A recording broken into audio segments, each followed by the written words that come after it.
दिए काम करो, टोपी पहन के डांस करो, ओपी चौधरी जिंदाबाद जिंदाबाद। पोस्ट ऑफिस में वित्त मंत्री ओपी चौधरी को हमने टोपी देने आए हैं, भिजवा रहे हैं यहाँ से कोरियर के माध्यम से।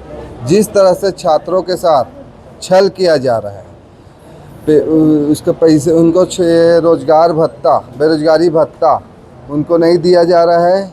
पेपर लीक का जो इन्होंने पेपर के माध्यम से जो उन्होंने फीस पटाया था वो रिटर्न नहीं करे, उसको उस चीज़ को विरोध को लेकर आज ओपी चौधरी को हम पोस्ट ऑफिस के माध्यम कोरियर के माध्यम से टोपी भेंट कर भिजवा रहे हैं। चेतन भानुशाली, ब्लॉक अध्यक्ष, राजनांदगांव।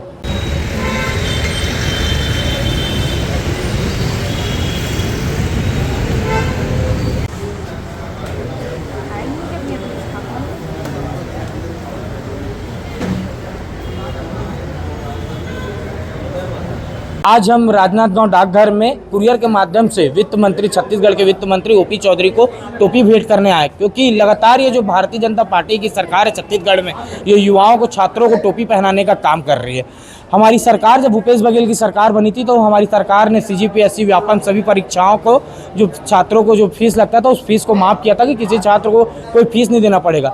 इन्होंने छात्रों से व्यापम का फीस ले लिया, नीट का फीस ले लिया। जो नीट का पेपर रद्द हो गया उसके बाद भी उन छात्रों को उनका अभी तक फीस नहीं लौटाया गया है। उनको बोलते हैं कि उनके खाते में आ जाएगा, कब आ जाएगा? ये छात्रों के साथ टोपी पहनाने काम हो रहा है। और साथ ही बेरोजगारी भत्ता, हमारी सरकार में जो पढ़े लिखे युवा बेरोजगार थे उनको बेरोजगारी भत्ता देने का भी काम होता था, वो बेरोजगारी भत्ता भी नहीं मिल रहा है, जिसका एनएसयूआई राजनांदगांव पुरजोर विरोध करती है।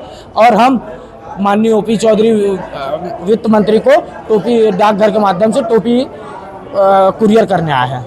अमर झा, जिला अध्यक्ष, राजनांदगांव एनएसयूआई। ओपी चौधरी एक काम करो, टोपी पहन के डांस करो, ओपी चौधरी एक काम करो, टोपी पहन के।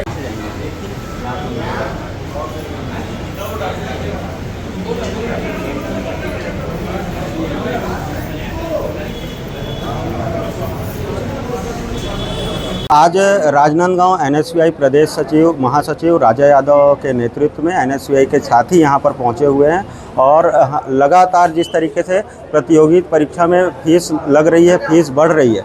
जब कांग्रेस की सरकार थी तो हमने सारी प्रतियोगी परीक्षाओं की फीस निःशुल्क कर दी थी, और वर्तमान सरकार, भाजपा का सरकार का कहना है कि अभ्यर्थियों की फीस उनके खाते में लौटाई जाएगी, परंतु परीक्षार्थी साल भर परीक्षा देने के बाद भी उनकी फीस लौटाई नहीं जाती। साथ ही साथ जब कांग्रेस की सरकार थी तो 2500 रुपये बेरोजगारी भत्ता बेरोजगारों को दिया जाता था, लेकिन अभी वर्तमान सरकार में पोर्टल में तो ये योजना दिख रही है, लेकिन ज़मीनी स्तर पर कागजों में योजना दिख रही है, लेकिन ज़मीनी स्तर पर जो अभ्यर्थियों को, बेरोजगारों को, बेरोजगार युवाओं को भत्ता नहीं मिल पा रहा है, जिसको लेकर के हम यहाँ पहुँचे हुए। सांकेतिक तौर से हमने टोपी ली हुई है। जिस प्रकार से सरकार में आने के बाद ओपी चौधरी जी को मंत्री बना करके, वित्त मंत्री बना करके ताजपोशी की गई थी, उसी प्रकार से आज हम जिम्मेदारी याद दिलाने के लिए ये टोपी उनके वित्त मंत्रालय में, उनके ऑफिस में, उनके निवास में यहाँ से कोरियर करेंगे और मांग करेंगे कि अभ्यर्थियों से जो फीस ली जा रही है उनके पैसे वापस हो और बेरोजगारी भत्ता उन्हें दिया जाए और रोजगार के साधन संसाधन खोले जाए। ऋषि शास्त्री, पूर्व पार्षद, राजनांदगांव।